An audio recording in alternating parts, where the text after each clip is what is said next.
Hi friends, செமிஸ்டிஸ் lehenga எப்படி alter பண்ணலான்னு பார்க்கலாம். எப்போவுமே செமிஸ்டிஸ் லெஹங்கா நம்ம ஹிப் சைஸை விட எக்ஸ்ட்ரா தான் இருக்கும். அதில் நாடா கட்டி யூஸ் பண்ணால் அவ்வளோ நீட்டாக இருக்காது. நான் சொல்கிற இந்த மெத்தடில் ட்ரை பண்ணுங்கள், நீட்டாக வரும். இப்போ 10 இன்ச்சு எக்ஸ்ட்ரா இருக்குன்னா அதை 5ஆக டிவைட் பண்ணி ஸ்கர்ட்டில் 5 இடத்துல 2 இன்ச்சாக மார்க் பண்ணி இந்த மாதிரி ஸ்கர்ட் என்ன டைரெக்ஷனில் ஃப்ளீட் இருக்கோ அந்த டைரெக்ஷனில் நான் இந்த வீடியோவில் காட்டுற மாதிரி ஃப்ளீட் வச்சு அந்த ஃப்ளீட்டு மேலேயே ஒரு ஸ்டிச் போட்டு விட்டுருங்க. அப்படி விட்டிங்கன்னா அது நீட்டாக தெரியாது, மொத்தையாக இருக்கும்.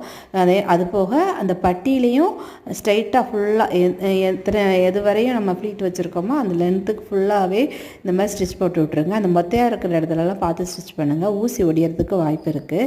இந்த மாதிரி ஸ்டிச் பண்ணிவிட்டு சைட் ஜாயின் எப்போவும் நம்ம பண்ணுற மாதிரி நீட்டாக பண்ணி விட்டோம்னா அவ்வளோதான். அது போக 2 எட்ஜிலையுமே பேண்ட்டுக்கு போல் ஹூக்கு, அந்த மாதிரி ஹூக்கு 2 மாட்டுறதும் ஹூக்கு வச்சு விட்டிங்கன்னா ஃபினிஷிங் நீட்டாக வரும். இந்த வீடியோ பிடிச்சிருந்தால் லைக் பண்ணுங்கள், ஷேர் பண்ணுங்கள், சப்ஸ்கிரைப் பண்ணுங்கள். இதோட லாங் வீடியோ வேணும்னா கமெண்ட் பண்ணுங்கள். தேங்க்ஸ் ஃபார் வாட்சிங்.